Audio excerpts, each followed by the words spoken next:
أهم أحداث الحلقة 13 من مسلسل قفطان خديجة. 1.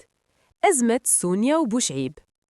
كتبدا الحلقة بتبعات اعتداء بوشعيب على شكيب طليق سونيا.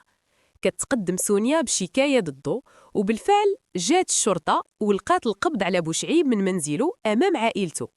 لاحقاً كتصل فضيلة زوجة بوشعيب بسونيا وكتوسل ليها للتنازل على الشكاية خوفاً على مستقبل ولادهم. وبالرغم من غضب سونيا إلا أنها كترقى الحال العائلة وكتقرر التنازل وإخراجه من السجن. 2. تحول في حياة شكيب. كيستيقظ شكيب من أثر الإصابة وكيعتذر لسونيا عما بدر منه في الليلة السابقة.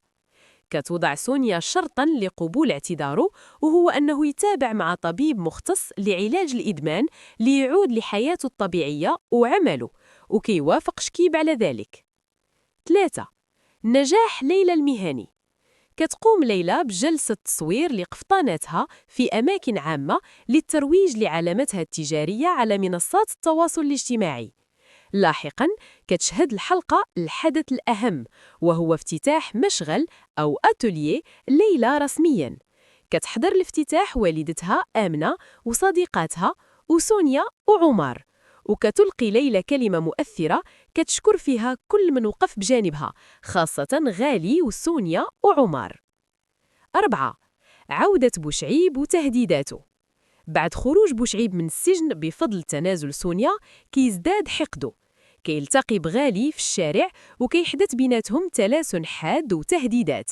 كما يعود بوشعيب إلى منزله غاضباً وكيصب جام غضبه على زوجته وسونيا، مهدداً إياها ومحاولاً فرض سيطرته عليها من جديد. 5. خطة مصطفى لحماية عائلته.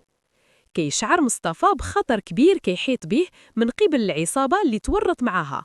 كيطلب من زوجته سعاد مغادرة البيت والذهاب للعروبية أو البادية باش تبقى في أمان، بينما كيخطط هو لمواجهة أعدائه وتبرئة فيصل. لاحقاً كيلتقي مصطفى بغالي عند البحر وكيطلب منه المساعدة في أمر ما يبدو خطير. 6. التطورات العاطفية.